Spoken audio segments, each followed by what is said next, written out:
Bonsoir, ravi de vous retrouver sur 8 Mont Blanc pour ce premier journal de la semaine. Nous sommes le lundi 28 avril 2025, il est 18 h. Sans plus attendre, les titres à la une ce soir. Nous reviendrons sur la victoire du FC Annecy contre Ajaccio ce vendredi, où les hommes de Laurent Guyot l'ont emporté avec brio 2-0. Un succès qui leur permet de rester en lice pour la montée en Ligue 1, nous le verrons. Et puis nous irons à la rencontre d'Augustin et Florent, fondateurs de la maison Mélange des Alpes. Ces deux passionnés ont mis au point une bière artisanale un peu spéciale à base d'épicéa. Reportage à suivre dans quelques instants. Mais avant de développer ces titres, on revient sur le marathon d'Annecy que vous avez d'ailleurs peut-être suivi en direct sur notre antenne ce dimanche. Pour cette 44e édition, plus de 3700 coureurs sont arrivés à bout des 42 km. Côté résultat, pas de record cette année. Chez les hommes, le Kényan Simeon Kameto remporte cette édition en 2h18 et 43 secondes.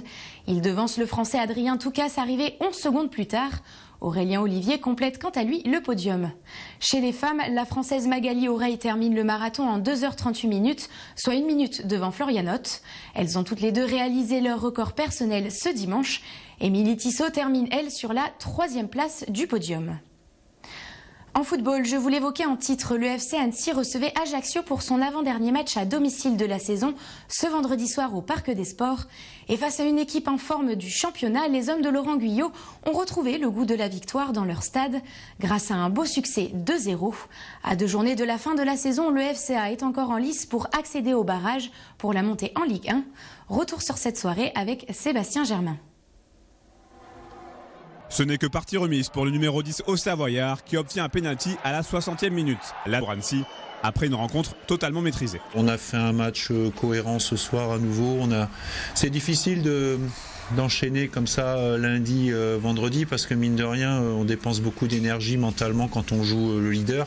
Il faut savoir qu'Ajaccio, c'est quand même une équipe qui a pris 24 points en 2025 depuis le début des matchs retour. Et c'est seuls Metz, PFC et Lorient ont fait mieux. Donc ça montre la difficulté de la tâche. On a été intelligent. On a eu pour une fois une équipe qui jouait vraiment très très très bas.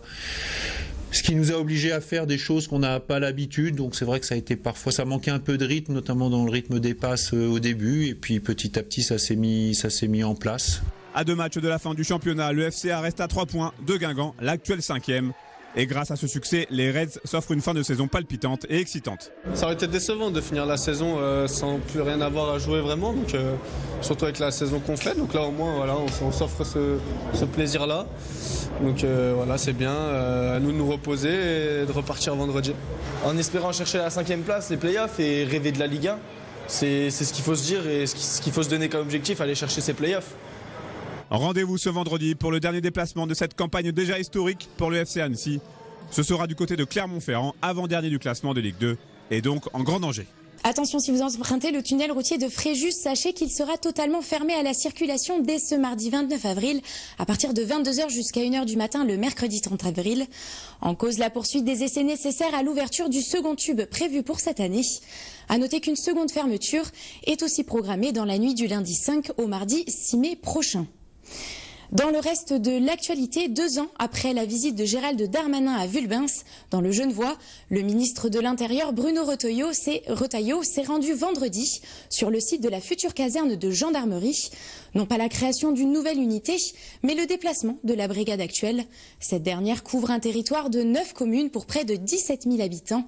Jusqu'alors installée à Vaillery dans des locaux devenus vieillissants, la future caserne doit permettre de mieux répondre aux enjeux de ce territoire. À terme, la brigade prévue pour 2028 doit pouvoir accueillir 15 militaires contre 9 actuellement.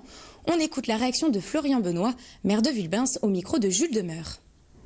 C'est un projet qui est extrêmement important pour le territoire, sur lequel on s'est engagé depuis 2021. Ça fait seulement 4 ans, ou déjà 4 ans, puisque effectivement le temps administratif est relativement long.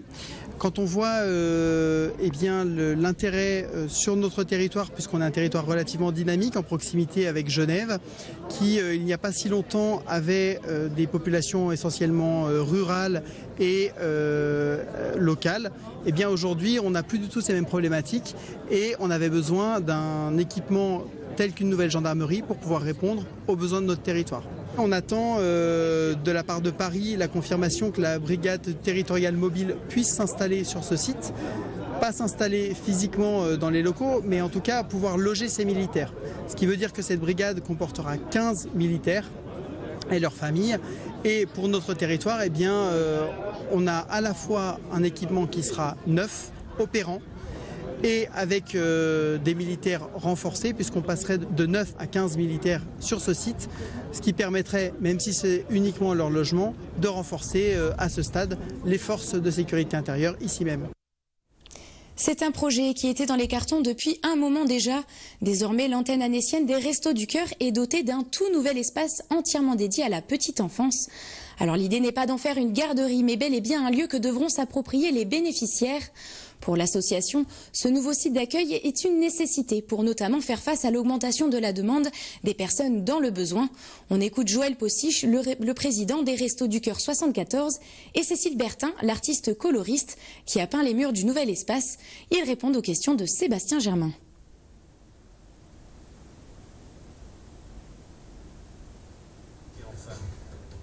La petite enfance, pour nous, c'est hyper important, puisqu'on essaye de ne pas reproduire en fait, chez les enfants la précarité des personnes adultes et leur donner en fait, au démarrage de leur vie des bonnes impressions, des bonnes sensations par rapport à la société, par rapport à la nutrition, par rapport à l'art. Voilà, donc essayer de leur donner en fait des bonnes pistes pour poursuivre leur vie. On veut que les bénévoles soient en contact avec les parents et les enfants.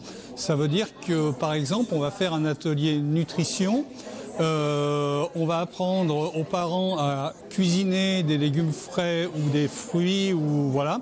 Et puis après on partage le goûter avec les enfants ou des ateliers par exemple apprentissage du langage où on va essayer d'apprendre aux enfants les premiers mots. Durant les 10 jours où je suis venue régulièrement peindre, on voit beaucoup de monde passer qui sont dans le besoin, beaucoup d'enfants qui s'arrêtaient pour regarder ce que je fais et ça je crois que naturellement c'est émouvant, quoi. Moi je travaille beaucoup le line art, le fait de travailler vraiment au trait, un lien et ça a tout son sens au Resto du Cœur.